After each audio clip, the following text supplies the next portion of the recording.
Kenapa Allah tidak langsung membinasakan Zionis Israel? Kenapa Allah tak langsung aja innama amruhu iza arada syai'an ayakula lahu kun? Langsung orang Israel itu jadi monyet, jadi cigak cingkuk. Bisa kan? Bisa kan? Bisa. Pertanyaan ini sudah saya tanyakan ke Syekh Muhammad Jibril dari Al-Azhar Kairo 20 tahun yang lalu. Saya angkat tangan, waktu itu saya mahasiswa. Assalamualaikum Syekh Muhammad Jibril, Profesor Dr. Syekh Muhammad Jibril, Dr. Hadis di Al-Azhar. Assalamualaikum Syekh. Ya. Kenapa kaum Ad hancur, kaum Samud hancur, kaum Madian hancur, kenapa Israel tak hancur? Senyum Syekh Muhammad Jibril. Apa kata dia? Kalau Israel hancur, kau masuk surga pakai apa? Ditunjuknya saya. Kalau Israel dihancurkan Allah, kau masuk surga pakai apa? Allah menyiapkan Israel supaya kita berjuang berjihad membebaskan Palestina. Allahu Akbar. Tapi jangan anak-anak muda ini besok ke Palestina semua. Saya tak mau tiba-tiba dapat berita Riau Post 50 anak bencah kelubi ke Palestina dan sekarang sedang terdampar karena kelaparan tak dapat lontong sayur. Kalian tolong Palestina dengan prestasi. Akan anak-anak bencah kelubi akan menjadi bisnismen. Amin.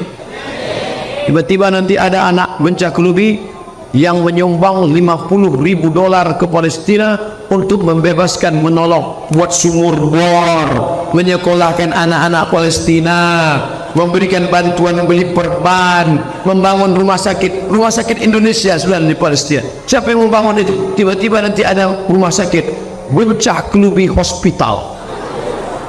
Siapa yang tidak bersyukur? Bangga kita. Bisa. Tapi itu target jangka panjang. Untuk jangka pendek kita selesaikan aja mesin ini. Anak muda harus bermimpi. Kalau anda tidak pernah bermimpi, maka anda tidak akan pernah melihat mimpi menjadi kenyataan. Betul? Orang yang paling terjajah adalah untuk mimpi pun dia tidak berani. Mimpi pun tak berani. Apalagi menghadapi dunia nyata. Maka kau mesti berani bermimpi-mimpi. Tapi ingat, kakimu harus tetap menginjak ke tanah. Gantungkan cita-cita setinggi bintang di langit, tapi kakimu tetap injak ke tanah. Kalau kakimu tidak injak ke tanah, berarti kau hantu.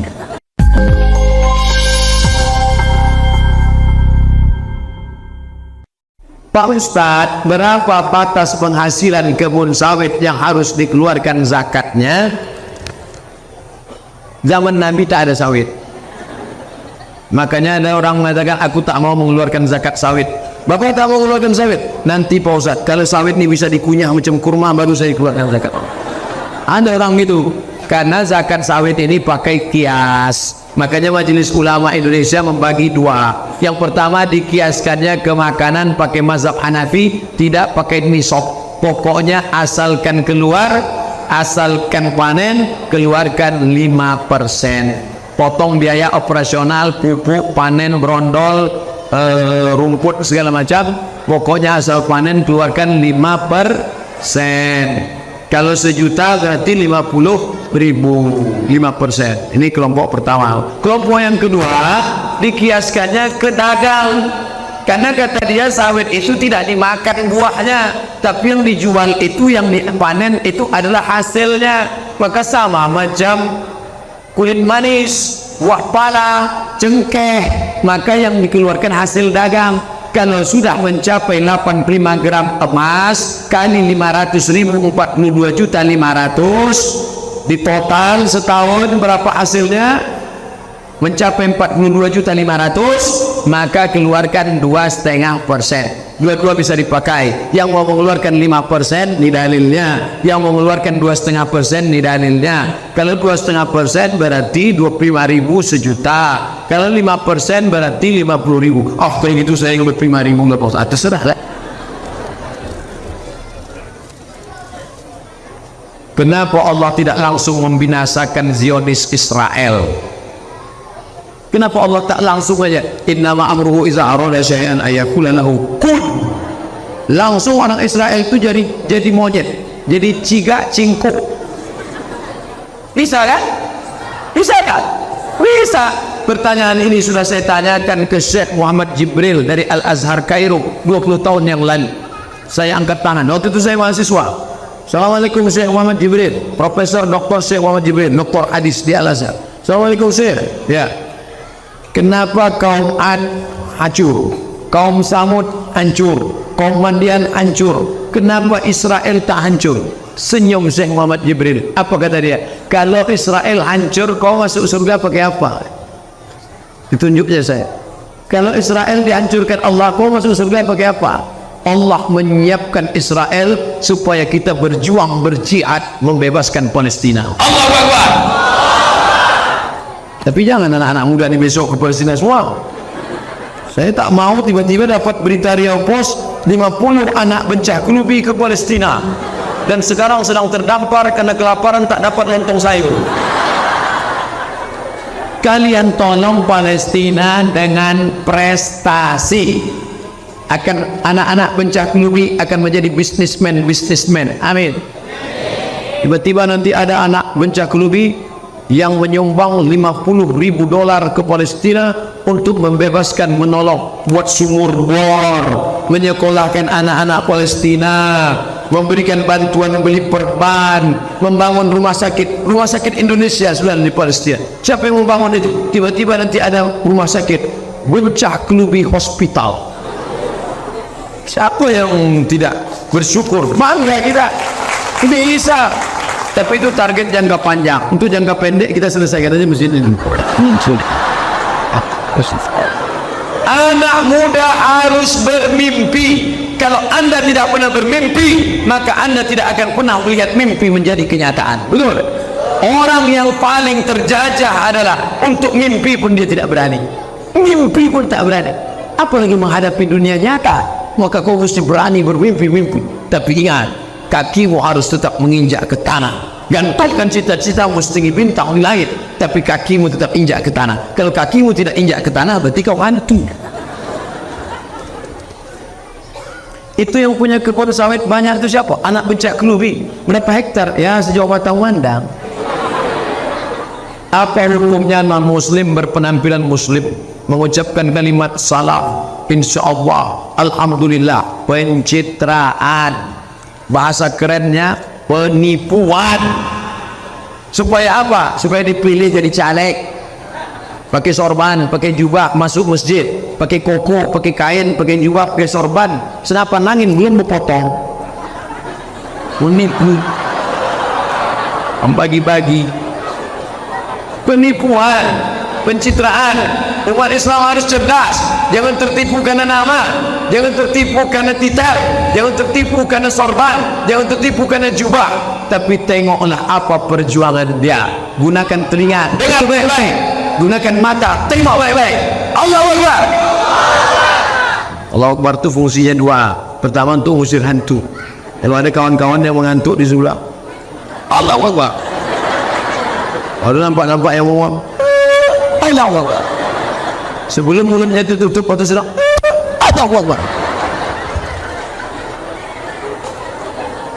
Pak Ustaz, kami bagian parkir acara ini hanya bisa mendengar suara Ustaz dari kejauhan. Apakah amal pahala kami diterima? Kalian dapat dua, dapat pahala mengaji, dapat pahala parkir. Siapa yang mau dapat dua? Aku diikut Ustaz.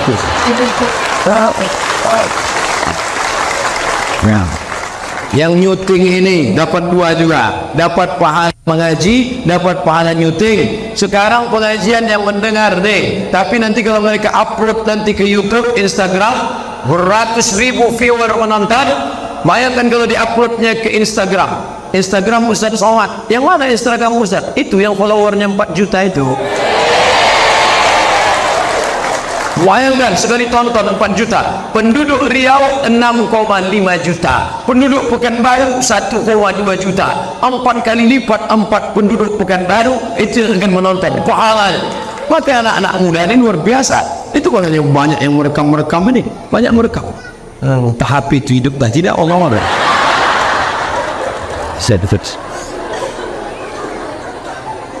Pak Ustaz, di desa kami masih ada warga yang kredit barang. Mohon penjelasannya Pak Ustaz. Kalau uang dengan uang riba, pinjam 100.000 bayar 120, riba. pinjam 1 juta, bayar 1.100.000 riba. Tapi kalau uang dengan barang tidak riba. Pinjam, beli panci, cicil, tidak riba, karena akadnya uang dengan barang.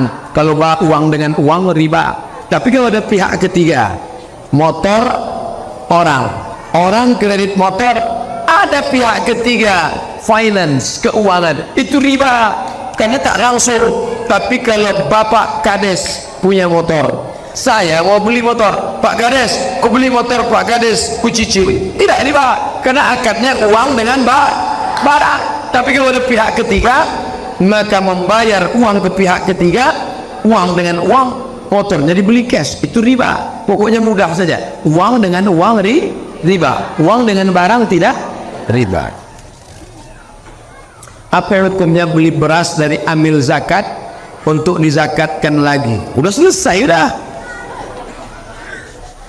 Ini udah bulan haji, apa cerita zakat juga lagi?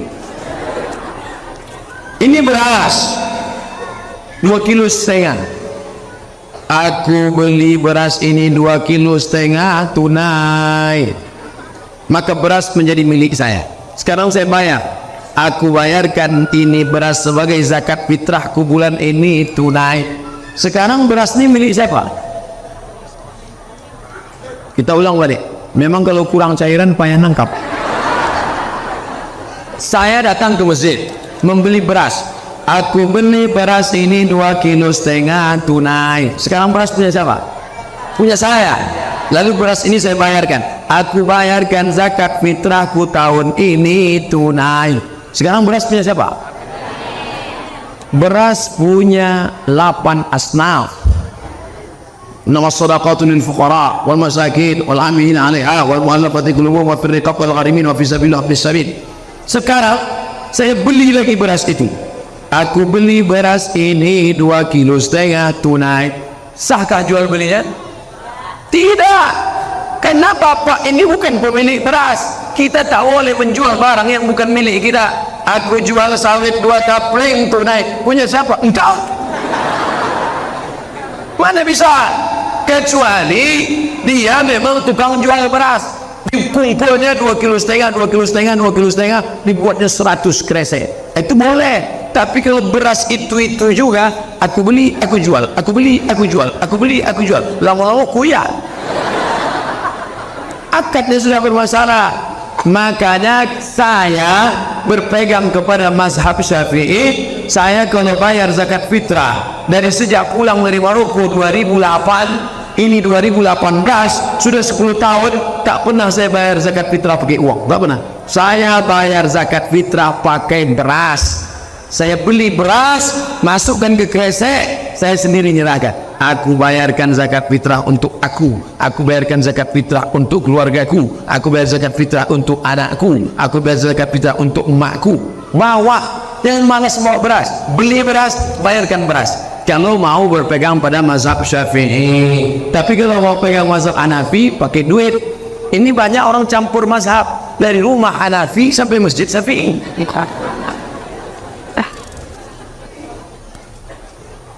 Apa hukumnya anak perempuan nikah diwalikan oleh ayahnya, sedangkan anak itu anak di luar nikah? Ibu hamil, kalau ada begini, itu dua, hamil atau kekenyangan. Lalu hamil 6 bulan, 3 bulan, 7 bulan, 8 bulan, dinikahkan. Aku nikahkan engkau dengan anakku dengan mahar sebentuk cincin emas tunai. Nikah itu sah. Menurut mazhab Syafi'i nikah itu sah. Buka kitab Al-Fiqhul Islami wa Adillatuh. Nikah sah, tak perlu diulang. Yang jadi masalah, nanti waktu anak lahir muncul 4 masalah. Pertama, anak yang lahir itu nanti tak boleh pakai bin bapaknya. Jadi pakai bin apa? Terserahlah, bin kardus, bin sawit, bin kotak, bin brondol. 2, anak ini pertama laki-laki, lahir anak laki-laki. Habis itu lahir adiknya perempuan. Nanti anak pertama laki-laki ini tak bisa jadi wali bagi adik-adiknya, karena dia dianggap saudara seamak. Saudara seamak tak bisa jadi wali. Yang bisa jadi wali saudara seayah dan seayah seorang. 3, kalau si bapak mati, anak ini tak dapat harta warisan karena mereka tak ada hubungan nasab. 4, lahir anak gadis cantik jelita dipinang orang, maka si bapak tak bisa jadi wali. Walinya siapa? Wali hakim. Wali hakim itu siapa? Pak Kuat. Pak Kuat, tolong kau nikahkan anak itu. Kenapa? Aku tak walinya. Jangan ngotot, saya walinya. Mana bisa? Kau kan dulu, apa salah saya? Kau mencoblos sebelum hari H. Wallahualam ibu ya, banyak cakap saya ini tak sopan, tak layak, tapi mesti saya jelaskan. Guru takut menghukum anak bandal, bahkan orang tua takut memukul anak karena anak ada hak azazi manusia. Guru takut memukul, orang tua takut jadi hantu lah anak. Ini tak terhitung tahu berapa kali dipukul pakai batang sapu waktu di pesantren dulu. Siapa yang berbahasa Indonesia tertangkap lambat sholat, tidak pakai ikat pinggang, tidak pakai sarung, tidak pakai baju koko, dipukul pakai batang sapu. Gara-gara pukulan itu maka kami sekarang sahabat-sahabat kawan-kawan jadi orang. Kalau tidak tak tahu tak bagaimana. Sekarang pergaulan bebas, internet, Twitter, BBM, WhatsApp, YouTube, video, warnet. Kalau tidak main pukul, la haula wala quwata illa billahil aliyil azim. Oleh sebab itu mesti cerdas orang tua menyikapi anak-anak ini. Janganlah pula pukul sampai tanggal telinganya sebelah. Ustaz, zakat fitrah dibagikan kepada 8 asnaf. Ambilkan boleh satu bagian, umpama uang zakat 80 juta, jelas ambil dapat 10 juta. Kalau ambilnya 5 orang dia dapat 2 juta. Sahkah ambil itu mendapatkan 2 juta? Zakat fitrah tidak bisa dibagi per asnaf, tidak bisa dibagi per kepala, maka pembagiannya berdasarkan musyawarah. 8 juta dibagi per asnaf, sejuta, ambil cuma 1 orang, 1 juta. Fakir miskin 100 orang, dapat 50.000. Mana bisa? Kalau gitu tak usah per asnaf, kita bagi per kepala.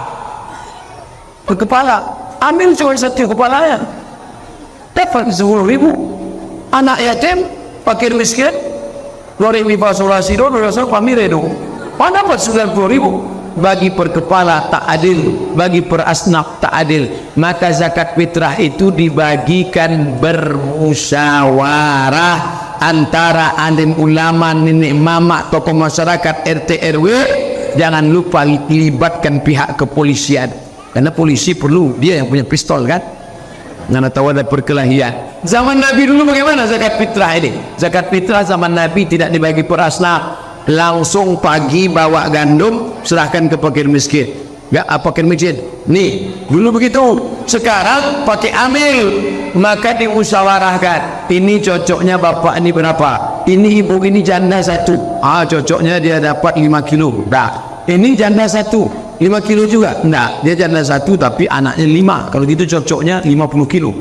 Ini amil nih susah, tukang timbang, tukang kutip, cocoknya begini. Musyawarah. Kalau tidak dimusyawarahkan, maka ini akan menjadi persengketaan. Itulah kaji kita malam ini. Mudah-mudahan menjadi rahmat dan barokah. Jangan lupa, yang akan kita bawa mati menghadap Allah adalah 1, 2, 3 sak semen yang menutup batu bata yang terbuka ini. Mana kotak-kotak tadi? Kotak. Anak-anak muda, mari kemari 4 orang. Siji loro telu papat, sadak 2 tondu ompek, cik 2 3 ompek. 4 orang. Pegang 4 ujung sorban. 4 orang. Pegang, bawa ke keliling. Hanya menerima duit 10.000 ke atas. Ustaz Somad ni nyuruh aja, jangan-jangan dia tak ngasih duit. Ni duit sini. Akan datang kalau undang saya, kasih tahu masjid itu dah siap atau belum. Sini dulu nih, sini dulu. 1 2 3 4 5. Cuma itu ada duit. Udah, minta yang lain. Jauh-jauh, makin dekat makin sakit hati tengok. Untuk membeli semen, untuk membeli batu bata, walaupun masjid dia tak meminta, kita ingin persiapan mati menghadap Allah, maka tafa'aflaita yang kau makan busuk, wa man labista fa'aflaita yang kau pakai laku, mobil tinggal, sawit tinggal, karet tinggal, yang kau bawa adalah itulah duit Allah. Itulah yang akan dibawa mati menghadap Allah Subhanahu wa taala. Jangan lupa sorbannya balik lagi. Tak apa-apa. Ala hazihi niyah, terus walaupun kami berdoa terus berkeliling. Ibu-ibu ni yang paling penting, karena dompet bapak ni ibu ni yang pegang. Ala hazihi niyah wa kulli niyatin salihah. Al-Fatihah. A'udzu billahi minasy syaithanir rajim. Bismillahirrahmanirrahim. Alhamdulillahi rabbil alamin. Ar-Rahmanir Rahim. Maliki yaumiddin. Iyyaka na'budu wa iyyaka nasta'in. Ihdinas siratal mustaqim. Siratal ladzina an'amta 'alaihim ghairil maghdubi 'alaihim waladdallin. Amin. Allahumma inna nas'aluka salamatan fid din. Selamatkan generasi anak bangsa kami ya Allah. Wa afiatan fil jasad, sehatkan badan mereka. Wa ziyadatan fil ilm, tambahkan ilmu agamanya. Wa barakatan fil rizq, berkahi rezekinya. Wa taubatan qablal maut, kasih taubat sebelum mati.